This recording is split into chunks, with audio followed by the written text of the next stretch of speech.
Welcome to our channel. Today we how to save on tutoring services with Wyzant step by step clearly. To save on tutoring services with Wyzant, start by visiting the Wyzant website. Create an account by clicking on the sign up button. Fill in your basic information, including your name, email address, and password. Once your account is set up, log in to explore the platform. Use the search bar to find tutors in your subject area. Refine your search by entering specific topics or grade levels. Review the profiles of available tutors, paying attention to their rates and qualifications. Consider sorting the results by price to find more affordable options. Take note of any tutors who offer introductory or first session discounts. Read reviews from other students to ensure quality. Once you find a tutor you like, contact them for more information. Discuss your learning goals and ask about their availability.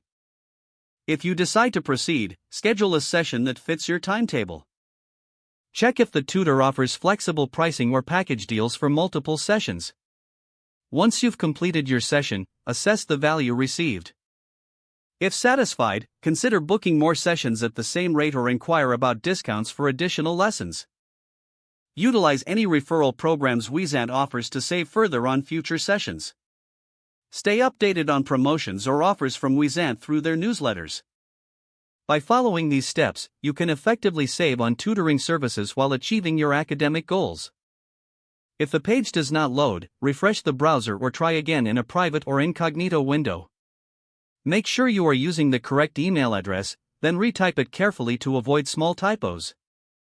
If your password is not accepted, use the reset option and create a new strong password you can remember. Check your spam folder for verification or security emails, then complete any requested confirmation steps. Enable two-factor authentication if available to improve account security and reduce unauthorized access risk. After signing in, review your profile details so your contact information and settings are accurate and current. If you see an error message, note it down and try again after restarting your device and internet connection. Log out when you finish, especially on shared devices, to keep your account and payment information secure. If the page does not load, refresh the browser or try again in a private or incognito window. Don't forget to like this video and subscribe to our channel for more step-by-step tech guides.